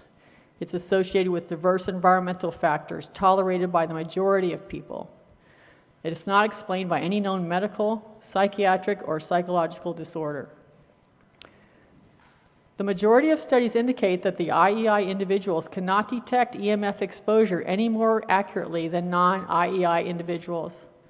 By and large, well-controlled and conducted double-blind studies have shown that symptoms do not seem to be correlated with EMF exposure. There are also some indication that these symptoms may be due to pre-existing psychiatric conditions as well as stress reactions as a result of worrying about believed EMF health effects rather than the EMF exposure itself. National authorities should not ignore the plight of the IEI individuals as it affects more than some 2 to 3% population in a number of countries. There is no indication that lowering internally accepted limits would reduce the prevalence of symptoms attributed to EMF. More generally, governments should anticipate problems with new technologies, develop adequate general risk communication strategies, provide balanced information, and promote dialogue on related issues. It is universally accepted that IEI patients are in distress and are suffering, with disruptions in their occupational, social, and personal functioning. The fundamental issue is whether the effects attributed to environmental exposures are explained by a toxicogenic theory or a psychogenic theory.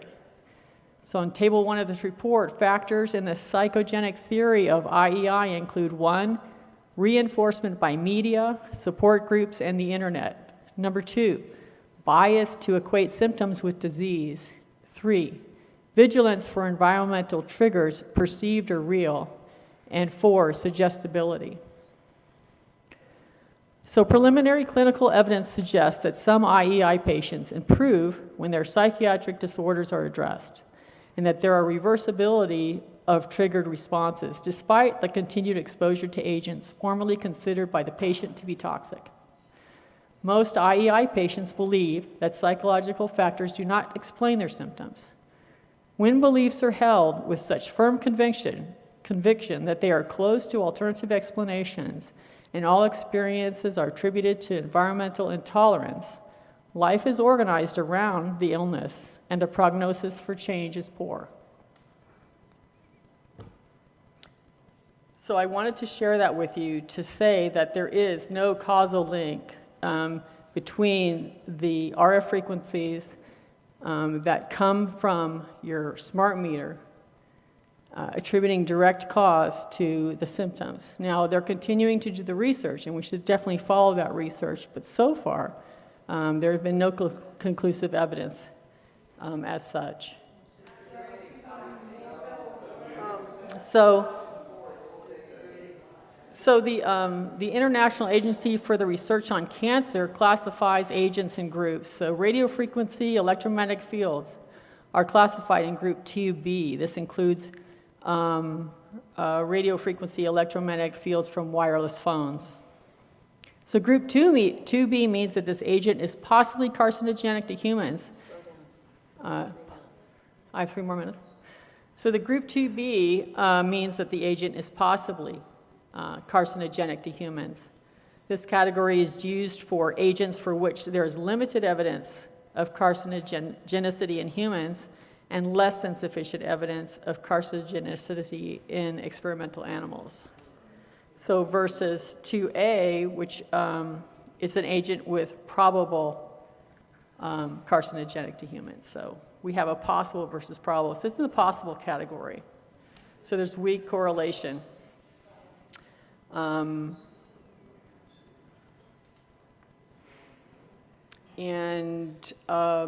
that's all I wanted to share.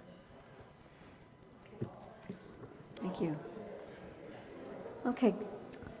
John, would you share your comments, please, folks? Sure. Please be quiet. After those 2 segments, I don't have much to add except that I am bothered by 2 things with respect to this situation. Number 1, I didn't know the full extent to which local jurisdictions were eliminated from the process with respect to the electric utilities that they deal with. This apparently happened in 2013. Pacific Power, Pacific Gas and Electric are state-regulated utilities, but they are monopolies. I have never seen a rate increase denied. I'm sure it's happened, but since I've been paying attention to these things, seems like the California PUC typically always gives the utility the rate increase they want. Likewise, they tend to go along with changes like this that we're talking about now. I'm not particularly upset about the meters themselves. I'm not sure that they're that damaging, somewhat akin to what Barbara's bringing up here. The bigger issue here is local control, or at least some influence on an important part of our lives. And to make that change, you will have, as a group or individually, have to go through processes that Tim talked about. Sadly, I don't think it'll make a difference. In California, we have an initiative process, and I think that would be the only way to actually make changes akin to resolution number 1 we have tonight, and you would have to join with other forces throughout the state to get all those signatures and put something on the ballot and to make the change you want. Sorry, but I think it'll have to go that far to get the change you really want, which is local control of something like this. The other thing that bothers me, number 2, is the fact that this rather large business is trying to be very stealthy, and what essentially is going on is that they're trying to install the meters and make it practically impossible to deinstall them. And that's an ethically questionable business practice, obviously. And that bothers me intensely. I wouldn't have opted out. I'm indirectly opted out because the person I shared duplex with did opt out, and I don't think they're coming over to change mine for some reason. But anyhow, yeah, it's just a stealthy, it appears to be a stealthy way to have vast majority of the area in the smart meter program, without being able to do anything about it, and that kind of angers me. So I'm kind of in favor of the 2 measures we have here tonight. There you go. Okay, thank you, John. Well, I have a number of points I hope to make in an orderly way. So much has been said tonight and on other nights and in emails. And I want to tell you that for each of you who have shared your accounts, I believe you and have expressed those concerns on, which I'll say a bit more about. I would like to say that I'm sorry that there was printed in the paper a statement that Bill Bathgate, we would have him present tonight. That was never our intention because, and I did encourage Vicki to take it to another venue. I'm sure it'll be very good information. The reason I didn't want to have it here tonight and it is because it simply encourages your thinking that we have a role here about the specific technicalities that Mr. Bathgate has gone into.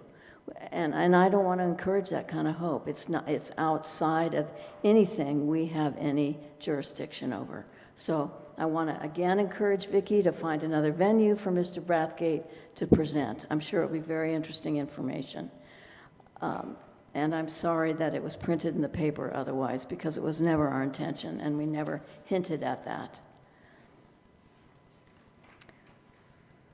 I want to start by saying, no, I'll continue by saying that the city, our city, Mount Shasta, has consistently objected formally to all proposed legislation that limits local authority. You can look back through our records. We always do that. We will probably continue to do that.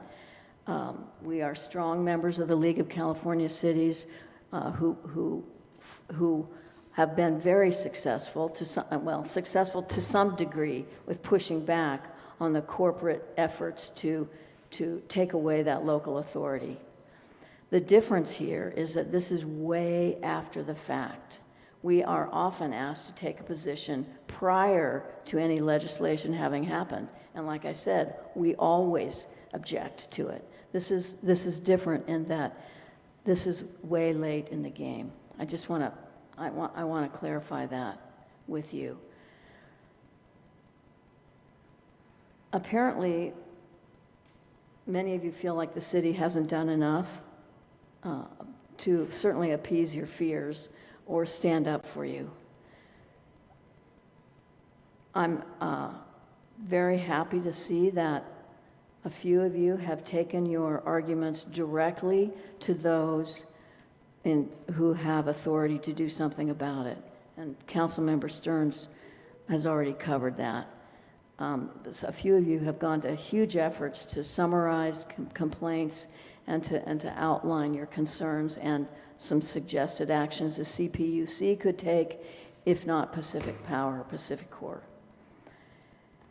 So I agreed to this special meeting when we talked about this last time because I thought it was appropriate that we ask staff to look into, number one, the outcomes that those other cities had, at least some of them, there were many, who passed resolutions in opposition to smart meters. We wanted to respond to your concerns about that. What we heard tonight is that those towns were given cease and desist orders.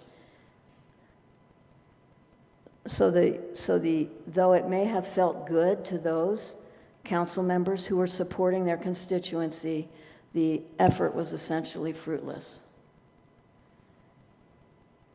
I also wanted to be able to better understand the problems each of you were experiencing with particularly the rollout process. Because there is a role, I believe, that we have as City Council to communicate back and request of companies who are affecting the quality of life of our residents to do something different. We did that, we heard you, and we did that, and I'll say a little bit more about that in a moment. So tonight's special meeting was designed to share the results of looking into those two aspects. I think that was responsive and responsible as far as it goes, and as far as I believe we could go in this subject. So it was against the advice, as you know, of our attorney, as well as our city staff, because it falls outside the jurisdiction that we have, that we elected to be responsive to your concerns. So we looked into the business practices, and we talked about them with them.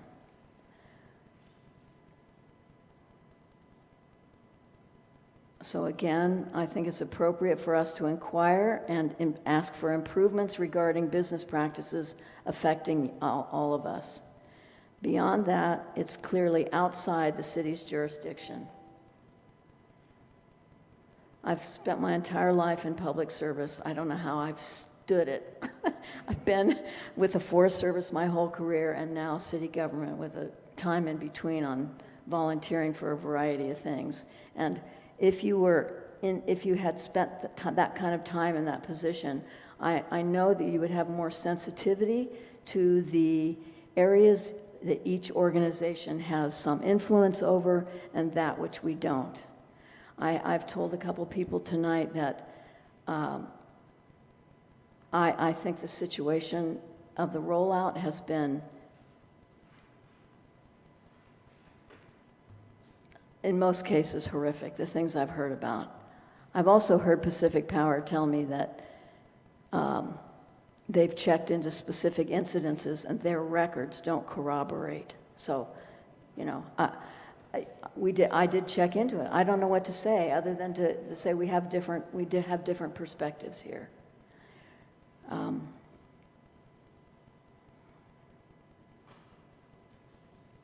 lost my train of thought. So I personally committed and communicated your objections, our objections, and our concerns to Pacific Power's representative, Monty Mendenhall. And by the way, before I forget, they'd made a special presentation, just as many folks have been invited to make special presentations to council. They're 15-minute presentations for those of you who come to our meetings.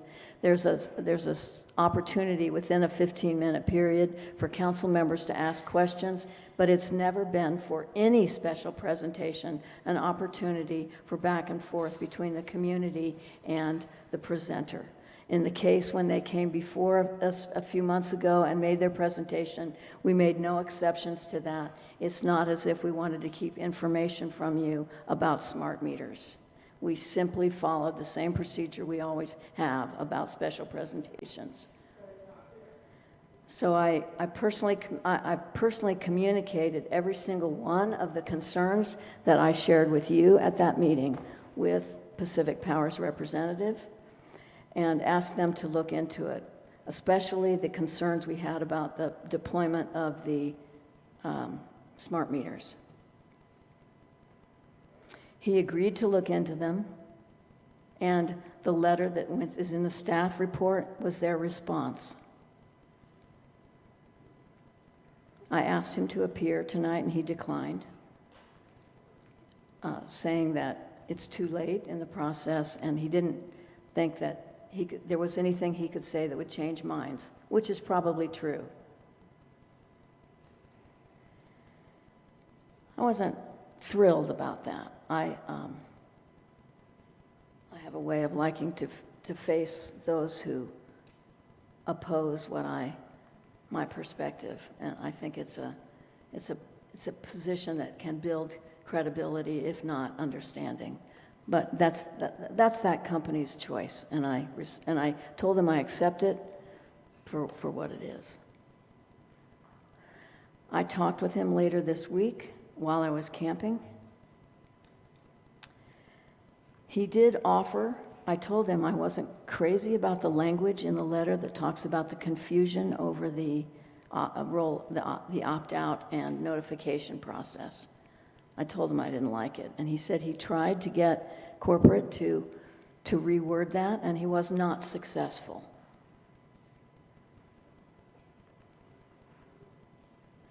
What he did do was he said, I will instruct my staff to look into every single complaint that I receive, and I will get back to you about the notification that we sent, or didn't send, whatever. He said he will tell every person in his office that they will respond to you.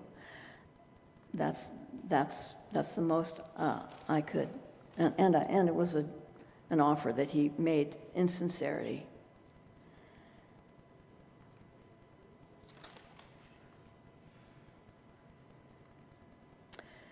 So we're being asked to approve 2 resolutions tonight.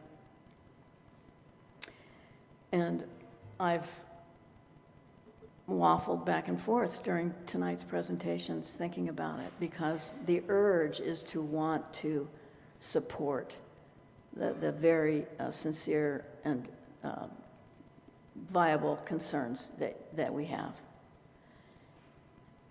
I am not going to do so because I think it engenders hope where there is none. I believe there is none. And it would be dishonest of me to do otherwise. I have my own integrity and my own conscience to live with, as you all do. You've done a great job of sharing with us all your grievances and your fears and your concerns and the research, et cetera, et cetera.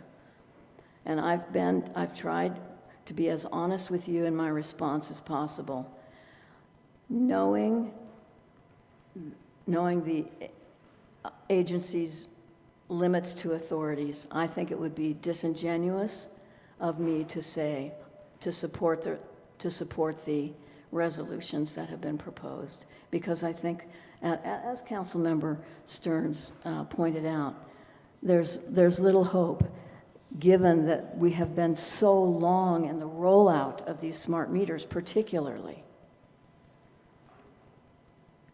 I think it will fall on deaf ears at best, and at worst, there could be litigation that would result, which will fall on the backs of those of you who, as residents, pay taxes in Mount Shasta. So you have I'm sorry that there are those of you leaving. You have crusaders among your group, very effective crusaders, who have, I think, very well represented your concerns as well as your fears. And I hope that you continue to take your case to those who have the authority to act on it in ways that won't result in actions that are meaningless. And lastly, I'll just encourage those of you in the audience who live in city limits to run for office to assume one of these seats that will be vacant in November. It certainly has opened my eyes to another perspective, and I think it would be very valuable to have someone who represents your community of interests to be on this side of the table and to have the credibility among your community to share the perspective that I've learned about. Thank you. Is there an action that council wants to propose? Yes, I'm going to move that the city council adopt the two resolutions. Reconsider resolution number CCR 18-43 and the temporary moratorium resolution CCR 18-44. Second. All those in favor? Discussion? Oh, I'm sorry? Discussion? Sure, is there more discussion? Okay. Recognize that, again, there may be little hope for any action, but I think at the very least it expresses our sense, and we at least can take that, convey that information that stands to CPUC. Then it's up to CPUC to either act positively or not. But I don't want to be a fatalist before we even take the action.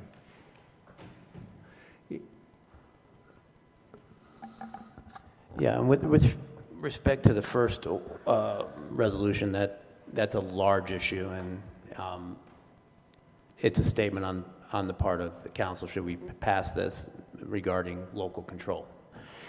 However, number two here, which is resolution 44, right, deals with a price. It's basically saying the price hasn't been established for opting out. How about just holding the process for a bit, get the prices established, and then people can make a rational decision as to whether they want to opt out if cost is an issue to them. So maybe this will help that cause. So that's my statement. Oh, and furthermore, I kind of remember Monty Mendenhall saying the prices were established 6 months ago. Something like it was going to be $40 to opt out and $13 a month to, and there were some numbers put forth to us. So at that meeting, he presented a scenario that seemed rational and orderly to me, and I wasn't worried about the process so much. And it's degenerated into a guessing game for people who want to opt out.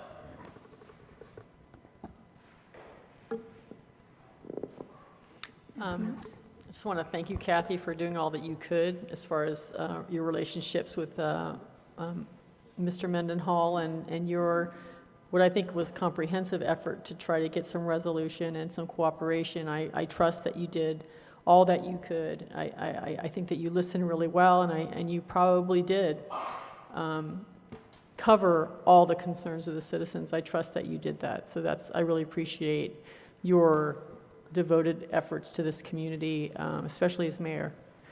There are many different issues with smart meters, and it seems like every type of person could find one aspect or another that they're against in the smart meters.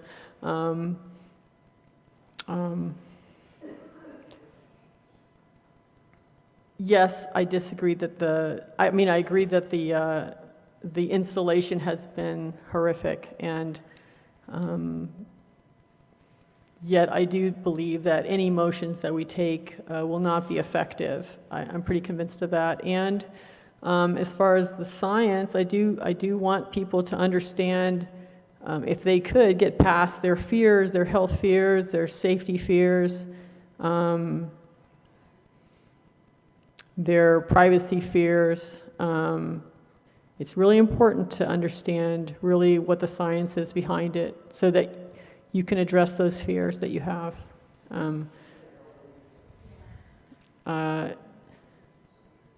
Anyway, I am not supportive of either resolution. Thank you. Any other comments? So we have a motion and a second on board to approve both resolutions 43 and 44. All those in favor? Aye. All those opposed? Opposed. Nay. I have a second motion, recognizing that some of the council members, or at least one of the council members may, probably most of us or all of us, recognize that the train has already left the station in terms of the first motion, in terms of, or the first resolution in terms of local control and asking CPUC to reconsider local control. I'd like to nevertheless make a motion that the city adopt the second resolution because the train has not left the station on that matter. That being asking CPUC to have a temporary moratorium for installation of meters to ratepayers inside the city limits of Mount Shasta, because that's all we can do, until the cost of opting out are determined, so that ratepayers can then have information with which to make an intelligent decision. So I would ask that the city pass that resolution, which would be renumbered as 18-43. Okay, motion? Okay, second. Discussion. Well, I did take that specific request to Mr. Mendenhall, given the confusion about the pricing. And I asked him why it is they decided to move ahead prior to the CPUC having weighed in on it. And he said, he apologized for the inconvenience, and he said, it's an economic decision. They purchased the equipment long ago. They needed, for economic reasons, which I am not privy to move ahead with the installation and get on with the other aspects of their business. So it's not as if they are unaware of the risks associated with that to the public's perception of them and acceptance of them. I would imagine that the CPUC would turn to them in their deliberations here and ask them what their rationale was, and it's not going to vary any. So as much as my heart goes out to wanting to say this, I just think it's futile, and my conscience can't go for it. I don't think it's going to go anywhere. So we have a motion and we have a second to approve the shorter and resolution regarding asking CPUC to halt the deployment within city limits. Yeah, further discussion. Further discussion. I recognize the mayor's concerns. What Pacific Power's intent is not controlling on CPUC. CPUC may recognize that Pacific Power has taken an action that perhaps is not well conceived for the ratepayers because it really does put the cart before the horse. How can people know whether they want to opt out, what the financial cost them will be initially and over a long period of opting out until CPUC sets those rates? I think that's a reasonable position for CPUC to take, is we'll set the rates, give people an option to opt out when they know what the costs are. So even though you're pessimistic about the resolution having any positive effect, I would ask you to support the resolution, because it might.